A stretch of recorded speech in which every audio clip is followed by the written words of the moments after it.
రాయచోట్లో ఈరోజు జరిగిన అల్లర్లను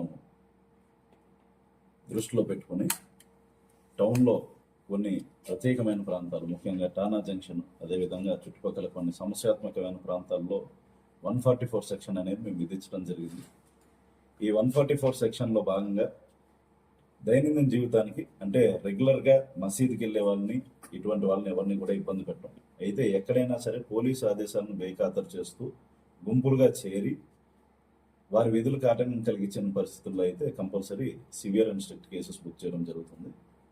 అంతేకాకుండా ఈ ఇన్సిడెంట్ని ఉద్దేశించి ఎవరైనా చనిపోయారనో, లేకపోతే తీవ్రమైన దెబ్బలు తగిలినని ఇటువంటి పుకార్లు వెనక లేపితే వాళ్ళ మీద కూడా, పుకార్లు జనరేట్ చేసినట్టయితే వాళ్ళ మీద కూడా ఎంతో సివియర్ టర్మ్స్లో వాళ్ళ మీద యాక్షన్ తీసుకుంటాం. ముఖ్యంగా నేను ఈరోజు చెప్పదలుచుకుంది ఏంటంటే, ఎవరికి దీంట్లో సివియర్ ఇంజరీస్ ఏమీ కాలేదు, both from sides of police and also from sides of citizens. మేము స్వల్ప లాఠీచార్జ్ చేసిన మాట వాస్తవం. We used proportional force as per the necessity of situation.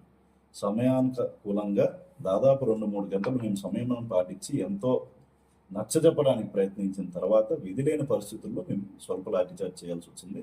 దాంట్లో భాగంగా లాఠీచార్జ్ చేసినప్పుడు కొంతమందికి దెబ్బలు తగలడం అన్న సహజం. వాళ్ళు చాలా మంది తప్పించుకుని పారిపోయారు. దొరికిన వాళ్ళు మేము స్టేషన్ తీసుకొచ్చి పెట్టాం. మా మీద రాళ్ళదాడి చేసిన వాళ్ళు.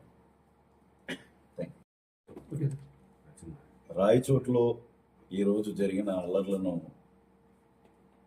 దృష్టిలో పెట్టుకుని టౌన్లో కొన్ని ప్రత్యేకమైన ప్రాంతాలు, ముఖ్యంగా టానా జంక్షన్, అదేవిధంగా చుట్టుపక్కల కొన్ని సమస్యాత్మకమైన ప్రాంతాల్లో 144 సెక్షన్ అనేది మేము విధించడం జరిగింది.